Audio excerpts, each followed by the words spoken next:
مقصد اس کا یہی ہے کہ جو خواتین اسپیسیفکلی جن کو ان کے جائیداد کے مسائل آتے ہیں، ان کے گھروں میں مسائل آتے ہیں، تو ان کا حل ہو سکے۔ مروہ ایک خود مختار خاتون جو اپنے بچوں کا خرچہ بھی خود اٹھا رہی ہے، مگر اپنی زمین کے حق کے لیے اسے قانونی جدوجہد کرنی پڑ رہی ہے۔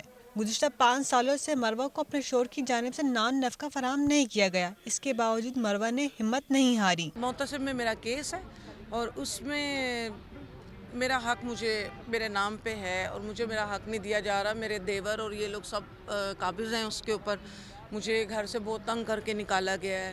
5 سال ہو گئے ہیں کہ میں اپنے بچوں کے ساتھ الگ گھر میں رہ رہی ہوں۔ یہ جو گھر ہے تو یہ میرے بچوں کی چھت ہے۔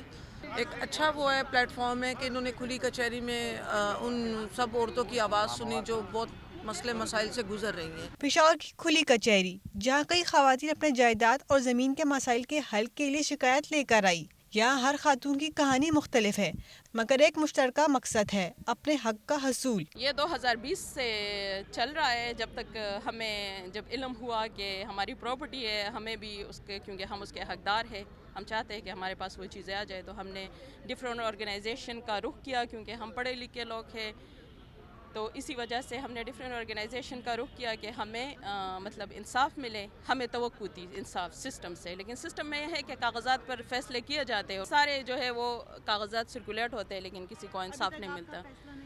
فیصلہ ہوا ہے، محتسبہ محتسب جو ہے اسے ہمیں کوئی کمپلینٹ نہیں ہے، کیونکہ وہاں پر عزت بھی دی جاتی ہے اور وہاں پر عورتوں کو عورت کی نظر سے دیکھا جاتا ہے، لیکن جب وہاں سے فیصلے نکلتے تو پھر کوئی اس کو امپلیمنٹ نہیں کرتا۔ اکثر خواتین کو اپنے حق مانگنے کے لیے مخالف پارٹی سے دھمکیوں کا بھی سامنا کرنا پڑتا ہے۔ کچہری کا مقصد صرف مسائل کی نشاندہی نہیں، بلکہ خواتین کو اپنے حقوق کے لیے آگاہ اور خود مختار بنانا ہے۔